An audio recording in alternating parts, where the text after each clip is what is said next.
Good evening बच्चों। आज मैं बात करूंगा मैट्रिक्स के ट्रांसपोज के टॉपिक पे।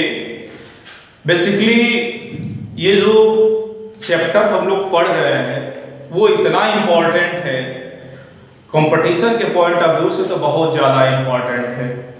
इसलिए मैं आप लोगों से ये कहना चाहूँगा और आज के लेक्चर में मैं वो चीज़ लेके आऊँगा जिससे बहुत सारे फ्यूचर्स में अगर आपको मैथमेटिक्स पढ़नी होगी तो बहुत सारे एडवांटेज यहाँ से आपको दिखेंगे।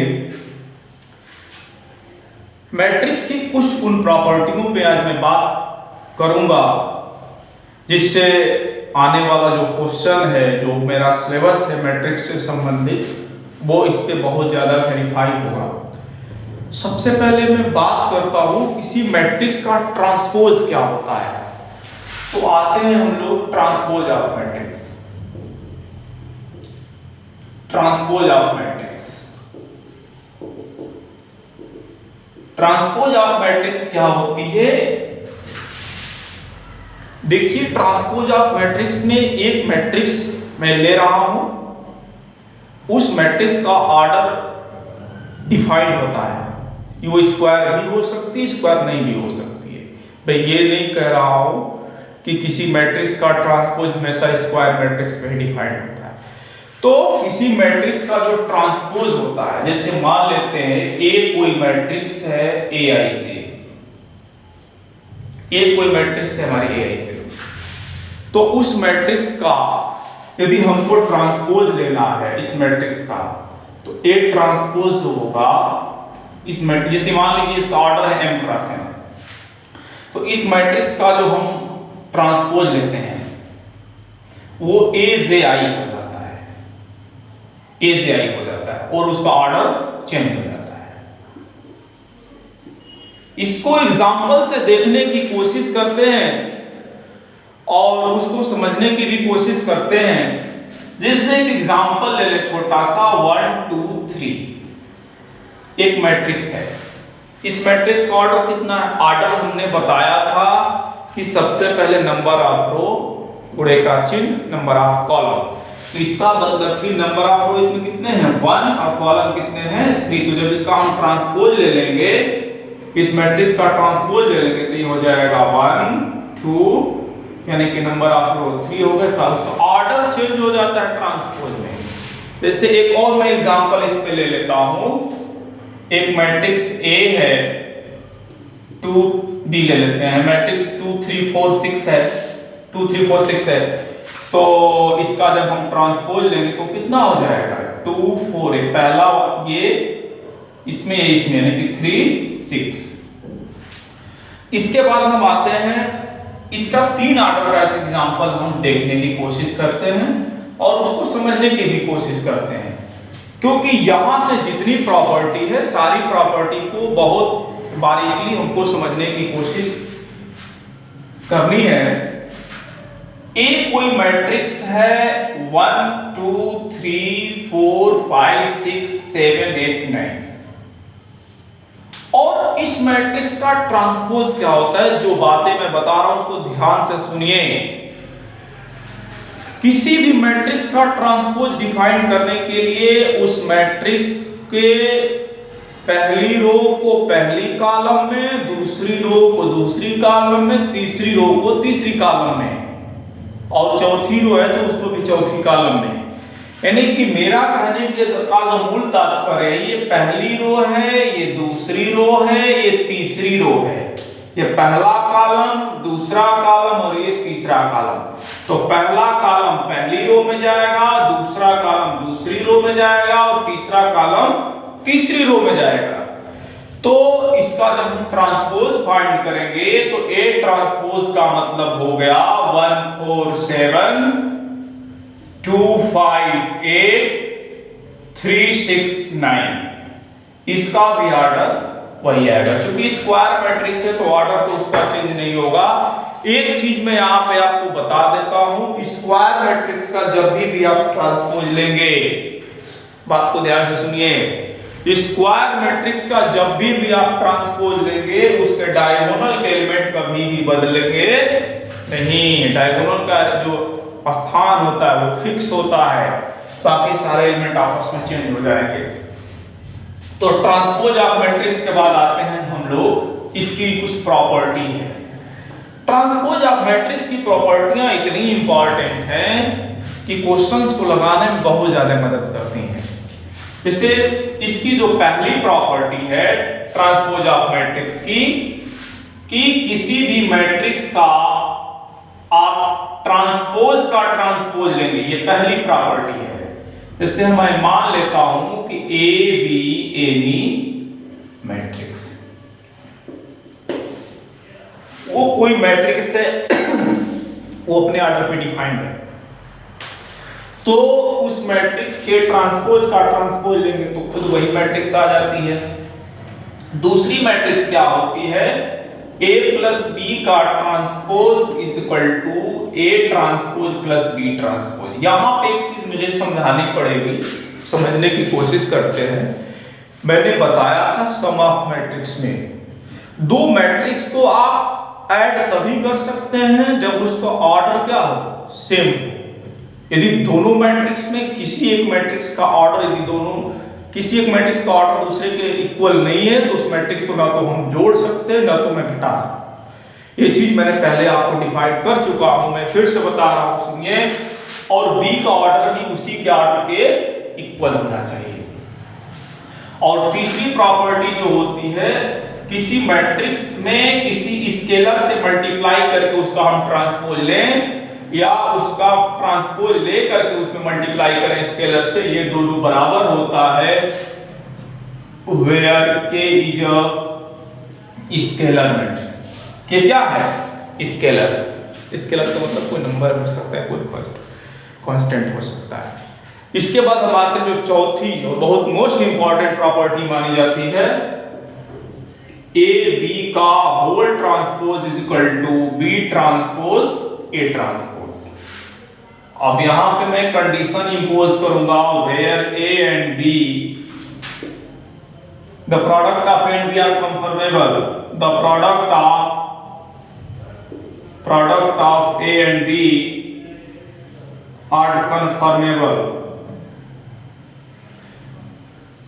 और इसी लॉ को हम लोग रिवर्सल लॉ भी बोलते हैं। ये मेरे लिखने का सेंस ये था कि मैट्रिक्स का जब तक प्रोडक्ट पॉसिबल नहीं होगा तब तक उसे ट्रांसपोज अप्लाई नहीं कर सकते। ये तभी पॉसिबल है जब दोनों मैट्रिक्स का प्रोडक्ट कंफर्मेबल हो।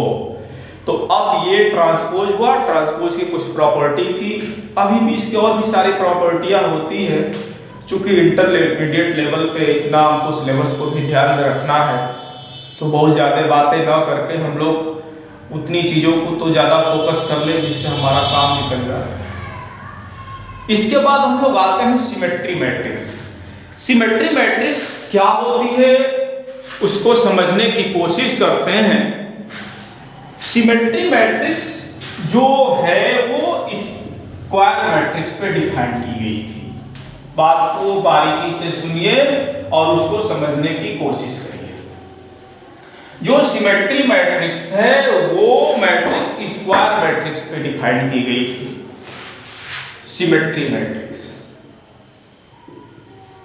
सिमेट्री मैट्रिक्स, सिमेट्री मैट्रिक्स का मतलब ये होता है, सबसे पहले हम बात करेंगे सिमेट्री की तो उसके पहले बात करेंगे जिस मैट्रिक्स के सिमेट्री की वो स्क्वायर हो, सबसे पहली चीज। तो let A be any square matrix. पहले ही मैंने कंडीशन बना दिया, जैसे A इज इक्वल टू एक मैट्रिक्स है Aij, मान लेते हैं m क्रॉस n ऑर्डर की मैट्रिक्स है, तो उस मैट्रिक्स का सिमेट्री क्या होगा, कैसे होगा, हम लोग जरा उसको देखने की कोशिश करते हैं। तो उस मैट्रिक्स का जो हम ट्रांसपोज लेंगे उसी मैट्रिक्स के इक्वल आ जाएगा, यानी कि Aij equal to Aij equal to Aij, यानी किसी मैट्रिक्स का ट्रांसपोज खुद उसी मैट्रिक्स के इक्वल आ जाए जो दी गई है, तो उस मैट्रिक्स को हम बोलेंगे कि वो अपने आप में सिमेट्री है। जैसे इसको एग्जांपल से हम वेरीफाई करते हैं, इसको एग्जांपल से वेरीफाई करते हैं। सिमेट्री मैट्रिक्स का एक एग्जांपल है, late A is equal to 3 minus 1 1 minus 1 2 5 1 5 minus 2। देखना है कि मैट्रिक्स सिमेट्री हमने क्या बताया, इसका ट्रांसपोज ले लेते हैं। इस मैट्रिक्स का ट्रांसपोज पहला कॉलम पहली रो, दूसरा कॉलम दूसरी रो, तीसरा कॉलम तीसरी रो। तो ये हो जाएगा 3 minus 1 1 minus 1 2 5 1 5 minus 2। अगर हम लोग थोड़ा सा ध्यान से देखें कि यही मैट्रिक्स ये है, इसका मतलब A ट्रांसपोज A के इक्वल हो गया। A transpose A 10, A is symmetric matrix. अब सिमेट्री मैट्रिक्स के बाद हम लोग आते हैं skew symmetry matrix. Skew symmetry matrix क्या होती है? स्क्यू सिमेट्री मैट्रिक्स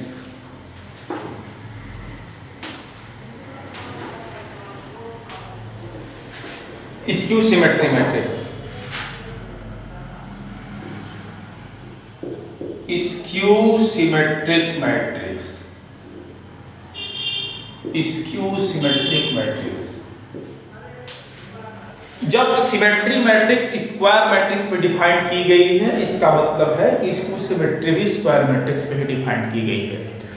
तो स्क्यू सिमेट्री मैट्रिक्स पे मैं बात करता हूं, let A be any square matrix.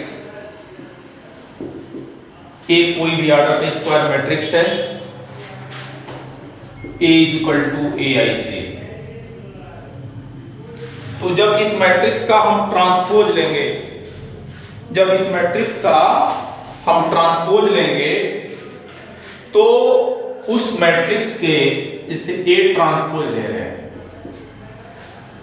A transpose हम ले रहे हैं, तो किसी भी मैट्रिक्स के स्क्यू सिमेट्री के मैं बात करूंगा तो उसके नेगेटिव मैट्रिक्स के इक्वल आ जाए, किसी भी मैट्रिक्स का ट्रांसपोज उसके नेगेटिव मैट्रिक्स से इक्वल आ जाता है, तो उस मैट्रिक्स को स्क्यू सिमेट्री मैट्रिक्स बोली जाती है। इसका मतलब Aij equal to minus Aj। इसका मतलब क्या है कि Aij equal to minus Aj। इस पे भी एक एग्जांपल लिखते हैं और उसको समझने की कोशिश करते हैं कि किसी भी मैट्रिक्स को स्क्यू सिमेट्री कैसे डिफाइन किया गया है, कैसे उसको समझेंगे, क्वेश्चन पे कैसे अप्लाई किया जाएगा। तो एक एग्जांपल करते हैं, उसको समझने की कोशिश करते हैं। Let A is equal to 0 2 -3 -2 0 5 3 -5 0। देखने की कोशिश करते हैं कि स्क्यू सिमेट्री मैट्रिक्स है कि नहीं है। एक चीजें थोड़ी सी छूट रही है, यहाँ पे ध्यान दीजिएगा, अभी थोड़ा सा मैं बता देता हूँ। एक मैट्रिक्स हमने डिफाइन किया था Aij, थोड़ा सा ध्यान दीजिएगा उस बात पे। एक मैट्रिक्स हमने डिफाइन कर दिया, जो हमने अभी बताया आप लोगों को कि A ट्रांसपोज उसके माइनस A के इक्वल होगा। इसमें एक चीज थोड़ा सा छूट रही है, उसको ध्यान से समझ लेते हैं। उस मैट्रिक्स का ट्रांसपोज उसके नेगेटिव मैट्रिक्स से इक्वल आएगा और उसके जो डायगोनल के एलिमेंट होते हैं वो ऑलरेडी जीरो रहते हैं। डायगोनल के एलिमेंट जीरो होंगे, कंफर्म है। तो इस बात को ध्यान से आप लोग समझिएगा। डायगोनल का मतलब ये मेन डायगोनल। इसका ट्रांसपोज ले लेते हैं। तो ट्रांसपोज में क्या होता है, पहला कॉलम पहली रो में जाएगा 0 -2 3, दूसरा कॉलम 2 0 -5 -3 5 0। माइनस कॉमन लिए पूरी मैट्रिक्स से A ट्रांसपोज इक्वल टू -0 2 -3 -2, सबका साइन चेंज हो जाएगा, 3 -5 0। थोड़ा सा अगर ध्यान से देखें तो यही मैट्रिक्स ये है, इसका मतलब A transpose equal to -A। हमने अभी चीजें बताया कि उसका नेगेटिव साइन लग जाता है और इसमें डायगोनल एलिमेंट देखिए क्या है, 0। तो स्क्यू सिमेट्री मैट्रिक्स की डिफिनीशन ये होती है, इस पे एक मैंने एग्जांपल भी करा दिया। इसके बाद सिमेट्री स्क्यू सिमेट्री मैट्रिक्स की कुछ प्रॉपर्टी होती है, उस प्रॉपर्टी पे हम बात करेंगे।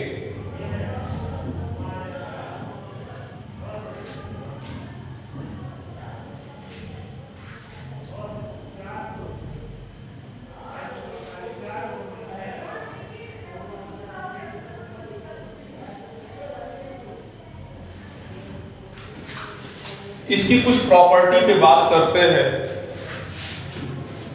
स्क्यू सिमेट्री मैट्रिक्स में डायगोनल एलिमेंट 0 रहते हैं, ये बात एकदम पूरी तरह से जान लीजिए, फिक्स होता है। सिमेट्री किसी भी एक जो मोस्ट इंपॉर्टेंट प्रॉपर्टी मैं बताने जा रहा हूं किसी भी मैट्रिक्स की, वो ये है कि किसी भी मैट्रिक्स का, जैसे एक प्रॉपर्टी है इसकी बहुत इंपॉर्टेंट मानी जाती है, एनसीईआरटी में इस पे क्वेश्चन भी कराया गया है और एग्जांपल में दिया भी है। किसी भी स्क्वायर मैट्रिक्स को, जो बता रहा हूं उसको ध्यान से समझने की कोशिश करिए। किसी भी स्क्वायर मैट्रिक्स को सिमेट्री और स्क्यू सिमेट्री के रूप में यूनिकली एक्सप्रेस, उसके सम को, किसी भी स्क्वायर मैट्रिक्स को उसके सम के रूप में सिमेट्री और स्क्यू सिमेट्री के सम के रूप में यूनिकली एक्सप्रेस कर सकते हैं। जैसे मैं मान लेता हूं, let A be any square matrix. हमारे पास ए कोई स्क्वायर मैट्रिक्स है और उस मैट्रिक्स को हमने बताया कि किसी स्क्वायर मैट्रिक्स को सिमेट्री और स्क्यू सिमेट्री के सम के फॉर्म में यूनिकली एक्सप्रेस कर सकते हैं। ये मेरा स्टेटमेंट है। जैसे ये मैट्रिक्स है ए, इसको हम लिख सकते हैं हाफ ए प्लस ए डैश यानी के ट्रांसपोज और plus half A minus A transpose. इसको समझने की कोशिश करते हैं कि एक स्क्वायर मैट्रिक्स है और उस स्क्वायर मैट्रिक्स को हमने इतना लिख दिया, क्योंकि सॉल्व करेंगे तो ए ही आएगा। अब इसको ध्यान से समझते हैं। ये मैट्रिक्स जो बनती है, ये इसको थोड़ा सा बारीकी से समझते हैं। A इक्वल टू, सपोज मैं इसको P कर लेता हूं, इसको हम Q कर लेते हैं, इसको number A, where P is half A plus A dash और Q इक्वल टू हाफ, ये ट्रांसपोज है। कहीं डैश भी लिखते हैं, कहीं ट्रांसपोज भी, लेकिन लिखिएगा ट्रांसपोज तो T लिखना तो हमेशा T, डैश तो हमेशा डैश, तो ये A माइनस A ट्रांसपोज। ये मैट्रिक्स सिमेट्री होती है और ये मैट्रिक्स हमारी स्क्यू सिमेट्री। हमने क्या बताया, किसी भी स्क्वायर मैट्रिक्स को सिमेट्री और स्क्यू सिमेट्री के सम के फॉर्म में यूनिकली एक्सप्रेस किया जाता है। अब क्वेश्चन आता कैसे इस पे, एक मैट्रिक्स आपको दे दी गई रहेगी स्क्वायर फॉर्म में और बोलेगा क्या कि इस मैट्रिक्स को सिमेट्री और स्क्यू सिमेट्री के सम के फॉर्म में यूनिकली एक्सप्रेस कीजिए। तो आप करेंगे क्या कि उस मैट्रिक्स जो आपको ए और बी के किसी नाम से दिया रहेगा, नहीं दिया रहेगा तो कोई एक नाम बना लेंगे आप, ये लिख लेंगे, इसको नंबर 1 कर दीजिएगा, इसको नंबर 2 कर दीजिएगा। अब ये मैट्रिक्स P है और ये मैट्रिक्स Q हमने अपने सेलेक्ट किया है। अब A आपको पता रहेगा, उसका ट्रांसपोज निकाल लीजिएगा। ट्रांसपोज अभी हमने बताया कैसे निकाला जाता है, फिर दोनों को जोड़ के 2 का डिवाइड कर दीजिएगा। फिर इसको सिमेट्री दिखाना है, तो अब जो आया रहेगा पूरी, इसकी जो वैल्यू आई रहेगी, इस पूरे ट्रांसपोज यानी पी टी निकालेंगे। अब देखेंगे कि पी ट्रांसपोज की वैल्यू पी के इक्वल आ गई, उस केस में सिमेट्री हो गया। और इसको सॉल्व करेंगे सेम उसी रूल पे इसको सॉल्व करेंगे और देखेंगे कि क्यू ट्रांसपोज की वैल्यू माइनस क्यू के इक्वल आ गई, यानी कि स्क्यू सिमेट्री। तो ये हमारा स्क्यू सिमेट्री हो गया। और बोला कि इसको यूनिकली एक्सप्रेस, एक वर्ड उसमें नाम दिया गया है। तो यूनिकली एक्सप्रेस का मतलब क्या होता है कि जो p की वैल्यू निकाल रहेंगे, ये जो p रहेगा आपने फाइंड किया रहेगा, उसमें एक इक्वेशन का नाम दे देंगे और q उसको भी एक इक्वेशन का नाम दे दिया जाएगा। और p और q की वैल्यू जब इक्वेशन नंबर 2 में पुट करेंगे तो ओरिजिनल मैट्रिक्स जो दी गई रहेगी उसी के इक्वल आ जाएगी। तो इसको बोलते हैं उसको यूनिकली एक्सप्रेस के सम के फॉर्म में लिखना। थोड़ा मार्कर की स्याही खत्म हो गई है, उसको हम डाल लेते हैं। तो चीजों को बारीकी से समझते रहिए और उसको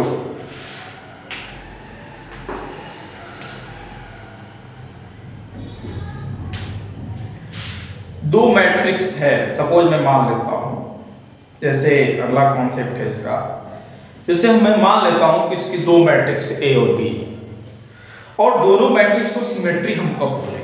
सबसे बड़ी चीज है, उसको समझने की कोशिश करते हैं कि दो मैट्रिक्स को हम लोग सिमेट्री कब बोलेंगे।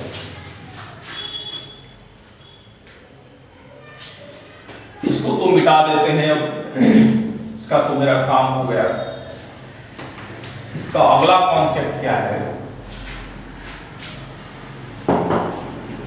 दूसरा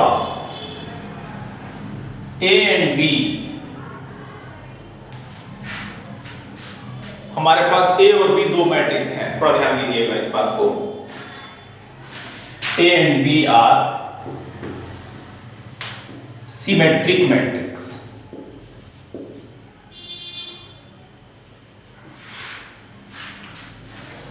दो हमारे पास सिमेट्री मैट्रिक्स, ए भी सिमेट्री है और बी भी सिमेट्री है। तो सिमेट्री का मतलब मैं जान गया कि उसका ट्रांसपोज उसी के इक्वल होगा, ए ट्रांसपोज बी ए हो गया, बी ट्रांसपोज बी हो गया, वो सिमेट्री दिया गया है। तो यदि ए बी के सिमेट्री के बारे में बात किया जाए, पॉइंट को ध्यान से समझना है। दो मैट्रिक्स ऑलरेडी हमें गिवन है और दोनों मैट्रिक्स अपने आप में सिमेट्री है। बात कर रहा है ए बी जो मैट्रिक्स है हमारी, वो ए बी सिमेट्री होगी कि नहीं होगी और कैसे होगी, कोई कंडीशन अप्लाई करना पड़ेगा या ऐसे नॉर्मली हो जाएगा। तो इस ए बी को सिमेट्री होने के लिए दो if and B are symmetry matrix then A B is symmetry, then AB is symmetry if and only if AB is equal to DA। दोनों मैट्रिक्स मल्टीप्लिकेशन में कम्यूट करती हो तो उस केस में AB को सिमेट्री बोल सकते हैं, इफ A और B पहले से सिमेट्री रही हो।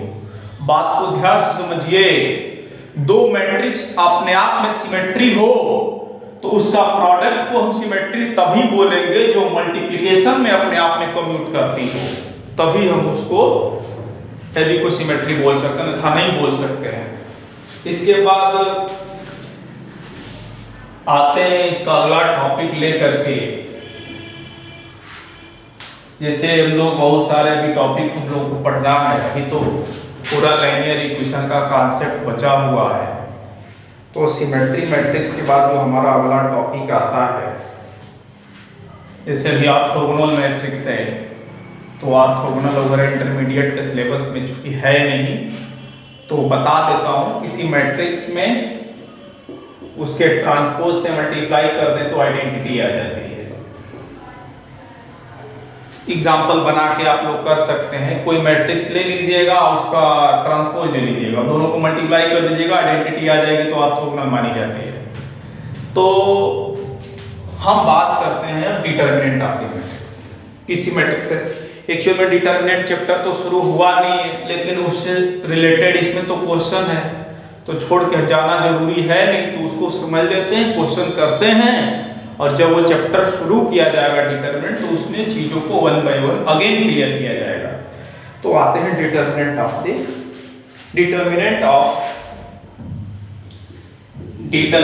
Of square matrix, determinant of square matrix. Word पे ध्यान दीजिएगा। पहली बात कि डिटरमिनेंट हमेशा स्क्वायर मैट्रिक्स का होता है और किसी मैट्रिक्स का डिटरमिनेंट नहीं होता है। तो जब भी डिटरमिनेंट की बात करेंगे हमेशा स्क्वायर मैट्रिक्स में डिटरमिनेंट डिफाइन किया गया है। अब डिटरमिनेंट में कुछ चीजें हैं। सबसे पहला क्या है कि हम उसको कैसे समझेंगे, कैसे जानेंगे। पिछले क्लास में एक टॉपिक पे मैंने चर्चा किया था, फिर से उसको चर्चा करने की कोशिश करते हैं और समझने की कोशिश करते हैं। इक्वेशंस के लिनियरिटी की मैं बात किया था, युगपत समीकरण से संबंधित कुछ चीजों को मैं लेके आया था कि मैट्रिक्स का ऑर्गेनाइजेशन क्यों किया गया था। तो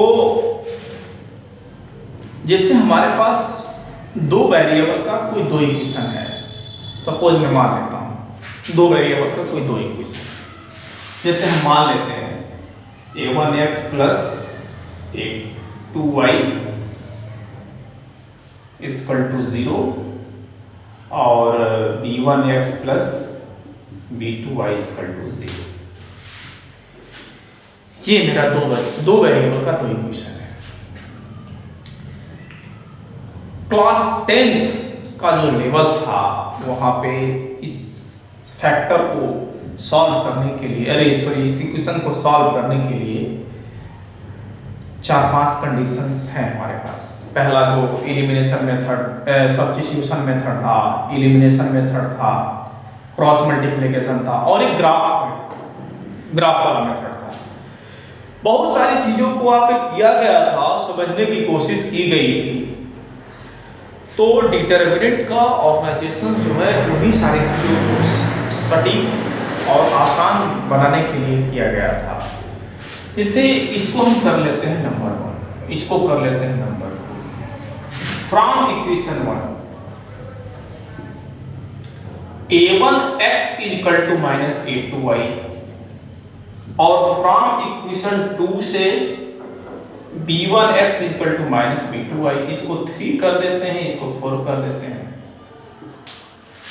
इसको 3 कर देते हैं, इसको 4 कर देते हैं। अब दोनों को डिवाइड कर देते हैं। Dividing equation 3/4। तो डिवाइड करेंगे तो a1 upon b1 is equal to a2 upon b2। Cross multiply कर देंगे तो a1 b2 is equal to a2 b1, यानी कि a1 b2 इसको थोड़ा सा इंप्लाइज करेगा a1 b2 minus a2 b1 equal to 0। ये चीजें मेरी इंप्लाइज हो रही है। ऐसे चीजों को वहां पे देखा गया था। अब डिटरमिनेंट का जो मैट्रिक्स से निकाला गया, मैट्रिक्स से ही लेकर आया गया था डिटरमिनेंट को। जैसे एक छोटी सी चीज को मैं डिटरमिनेंट में स्क्वायर मैट्रिक्स में रखने की कोशिश कर रहा हूं। जैसे ये हो गया मेरा a1 b1 a2 b2। अभी मैं सारी चीजों को बताऊंगा। a1 a2 b1 b2। Determinant को हमेशा लाइन में लिखा जाता है, मैट्रिक्स को एक स्क्वायर ब्रैकेट ले लेते हैं या छोटा ब्रैकेट में, तो क्रॉस मल्टीप्लाई करते हैं इसका a1 b2 minus a2 b1। नहीं, इसको हम इतना लिख सकते हैं, इसको इतना। अब हम आते हैं मैट्रिक्स से जो डिटरमिनेंट को निकाला गया था वहां से आते हैं। चूंकि चीजें तो है वही लीनियर इक्वेशंस, मैंने पहले ही दिन बताया था कि मैट्रिक्स का जो मेन ऑर्गेनाइजेशन था, जो उसका फीडबैक दिया गया था, वो इक्वेशंस को सॉल्व करने, मल्टी डायमेंशन इक्वेशन को सॉल्व करने के लिए उसका ज़्यादा उपयोग किया गया था। सॉल्यूशन कैसे एग्जिस्ट करते हैं, कैसे नहीं कर सकते। तो ये तो एक मैंने आपको थोड़ा सा चीज़ों को मैंने दिखाया। अब हम आते हैं एक मैट्रिक्स लेंगे और इस मैट्रिक्स से उसके let A be a square matrix. A be a square matrix. जैसे मान लेते हैं ए मैट्रिक्स हो गई A11 A12 A21 A22, ये मैट्रिक्स हमारे 2x2 ऑर्डर में है और हमको इस मैट्रिक्स का डिटर्मिनेंट देखना है क्या होगा। तो किसी भी मैट्रिक्स जब भी किसी डिटर्मिनेंट देखना होगा तो मैट्रिक्स का ही देखना होता है। तो इसका जब हम डिटर्मिनेंट देखेंगे तो डिटर्मिनेंट में इसको भी लिखेंगे पहले A11 A12 A21 A22, उसके बाद इसका क्रॉस मल्टीप्लाई नीचे से ऊपर A11 A22 माइनस होता है बीच में, फिर ऐसे A12 A21, वहां पे आपके पास कुछ नंबर्स रहेंगे और उन नंबर से इसका एक्सपेंडेशन आप कर लोगे। जैसे 3 ऑर्डर की मैट्रिक्स मैं ले लेता हूं, ज्यादातर 3 ऑर्डर के क्वेश्चन पूछे जाते हैं। तो ये कोई मैट्रिक्स है A11 A12 A13 A21 A22 A23 A31 A32 A33, ये मैट्रिक्स है 3x3 की और इसका हमको डिटर्मिनेंट देखना है। तो क्या हम बोले हैं, इसको सबसे पहले आप डिटर्मिनेंट फॉर्म में लिख लीजिए A11 A12 A13 A21 A22 A23 A31 A32 A33। उसके बाद जब हम उसका एक्सपेंड करेंगे, उसको डिटर्मिनेंट में जो एक्सपेंड किया जाता है वो किसी भी रो या किसी भी कॉलम से कर सकते हैं। थोड़ा सा साइन का ध्यान देना होता है, plus minus plus minus plus minus plus minus plus. Actual में जो इवन होगा वो प्लस हो जाएगा, जो ऑड एंट्रीज होगी वो माइनस रहेगी। होता कैसे, हम पहले वाले रो से x को एक्सपेंड करें। जब मैं डिटर्मिनेंट बताऊंगा ना वहां पे चीजों को एकदम क्लियर बताऊंगा। एक्चुअल में है क्या कि इस चैप्टर में इस चीज की आवश्यकता पड़ गई है, तो मैं कर क्या रहा हूं कि उस चीजों को थोड़ा बहुत बता दूं ताकि क्वेश्चन लग जाए।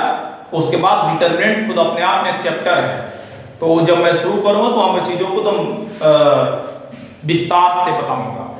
तो A11 पहला एलिमेंट, जब पहला एलिमेंट से पहली रो से हम एक्सपेंड करने जाए तो पहला वाले एलिमेंट को ले लीजिए। तो A11 जिस एलिमेंट को लेते हैं उसका रो उसका कॉलम को डिलीट कर दीजिए। ये डिलीट हो गया, ये जो बचा चारों को लिख लीजिए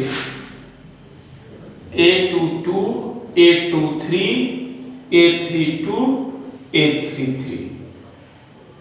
प्लस के बाद माइनस होता है A12 ले लेंगे, इसको डिलीट कर दीजिए, इसको डिलीट, जिस वाले एलिमेंट को पकड़ते हैं उसका रो उसका कॉलम डिलीट होता है।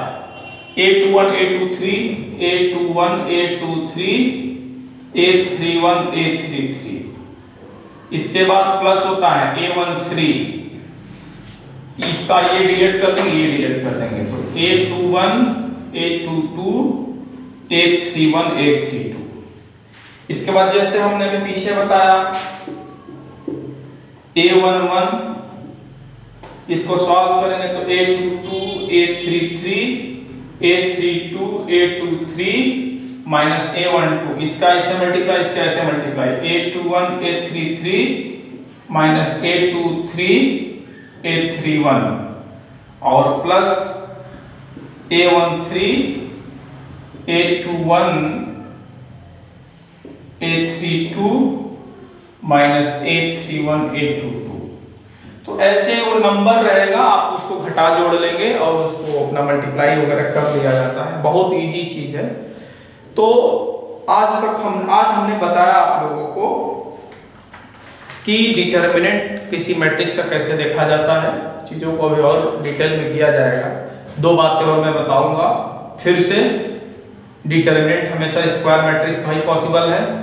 डिटर्मिनेंट में किसी रो या किसी कॉलम से हम एक्सपेंड कर सकते हैं।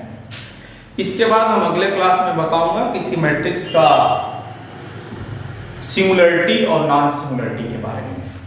और आज के लिए बस इतना ही क्लास रहने देते हैं। नेक्स्ट लेक्चर मेरा रहेगा किसी मैट्रिक्स की सिंगुलरिटी नॉन सिंगुलरिटी की क्राइटेरिया क्या होती है। बस आज के लिए इतना है।